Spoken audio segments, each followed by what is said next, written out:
ಬೆಳ್ಳಗೆ ಇರೋದೆಲ್ಲ ಹಾಲಲ್ಲ, ರಾಯಬಾಗದಲ್ಲಿ ನಕಲಿ ಪನ್ನೀರ್ ದಂಧೆ ಬಯಲು. ಬೆಳ್ಳಗೆ ಇರೋದೆಲ್ಲ ಹಾಲಲ್ಲ ಎಂಬ ಮಾತು ಇಲ್ಲಿ ಅಕ್ಷರಶಃ ಸತ್ಯವಾಗುತ್ತಿದೆ. ಹಾಲಿನಿಂದ ತಯಾರಾಗಬೇಕಾದ ಪನ್ನೀರನ್ನ ವಿಷಕಾರಿ ಕೆಮಿಕಲ್ಗಳಿಂದ ತಯಾರಿಸಲಾಗುತ್ತಿದೆ ಎಂಬ ಪೆಚ್ಚಿ ಬೀಳಿಸೋ ಆರೋಪಗಳು ಹೊರಬಿದ್ದಿವೆ. ಹೌದು, ಬೆಳಗಾವಿ ಜಿಲ್ಲೆ ರಾಯಬಾಗ ತಾಲೂಕಿನ ಪಾಲಭಾವಿ ಗ್ರಾಮದಲ್ಲಿ ಕಳೆದ ಸುಮಾರು 11 ವರ್ಷಗಳಿಂದ ಅಕ್ರಮ ಕೆಮಿಕಲ್ ಪನ್ನೀರ್ ದಂಧೆ ನಡೆಯುತ್ತಿದೆ ಎಂದು ತಿಳಿದು ಬಂದಿದೆ. ಜನರ ಆರೋಗ್ಯದ ಮೇಲೆ ಗಂಭೀರ ಪರಿಣಾಮ ಬೀರುವ ಈ ದಂಧೆ ಸಾರ್ವಜನಿಕರಲ್ಲಿ ಆತಂಕಕ್ಕೆ ಕಾರಣವಾಗಿದೆ.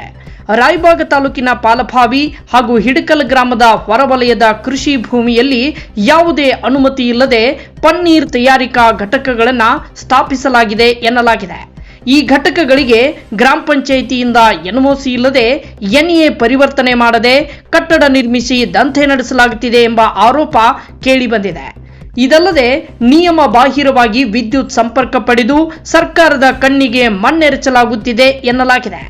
ಪನ್ನೀರ್ ತಯಾರಿಕೆಯಲ್ಲಿ ಹಾಲಿನ ಬಳಕೆಗೆ ಸಂಬಂಧಿಸಿದ ಯಾವುದೇ ಸ್ಪಷ್ಟ ಪುರಾವೆಗಳು ಲಭ್ಯವಿಲ್ಲದೆ ವಿಷಕಾರಿ ಕೆಮಿಕಲ್ ಬಳಸಿ ಕೃತಕ ಪನ್ನೀರ್ ತಯಾರಿಸಲಾಗುತ್ತಿದೆ ಎಂಬ ಗಂಭೀರ ಆರೋಪಗಳು ಕೇಳಿಬಂದಿವೆ. ಈ ದಂಧೆ ದೀರ್ಘಕಾಲದಿಂದ ನಡೆಯುತ್ತಿದ್ರೂ ಆಹಾರ ಸುರಕ್ಷತಾ ಇಲಾಖೆ ಮತ್ತು ಸಂಬಂಧಪಟ್ಟ ಅಧಿಕಾರಿಗಳು ಕ್ರಮ ಕೈಗೊಳ್ಳದೇ ಇರುವುದು ಹಲವು ಅನುಮಾನಗಳಿಗೆ ಎಡೆಮಾಡಿಕೊಟ್ಟಿದೆ. ದಾಳಿಗಳು ನಡೆದಿದ್ರೂ ಕಠಿಣ ಕ್ರಮ ಕೈಗೊಳ್ಳದಿರುವುದು ಸಾರ್ವಜನಿಕರಲ್ಲಿ ಅಸಮಾಧಾನ ಮೂಡಿಸಿದೆ. ಜನರ ಆರೋಗ್ಯದ ಹಿತದೃಷ್ಟಿಯಿಂದ ಅಕ್ರಮ ಘಟಕಗಳನ್ನು ತಕ್ಷಣ ಮುಚ್ಚಿ ಸಂಬಂಧಪಟ್ಟವರ ವಿರುದ್ಧ ಕಠಿಣ ಕಾನೂನು ಕ್ರಮ ಕೈಗೊಳ್ಳಬೇಕು ಮತ್ತು ಸಮಗ್ರ ತನಿಖೆ ನಡೆಸಬೇಕು ಅಂತ ಸಾರ್ವಜನಿಕರು ಆಗ್ರಹಿಸಿದ್ದಾರೆ. ವರದಿ ಆಸ್ಮಾ ಕಮಲ್ನವರ್.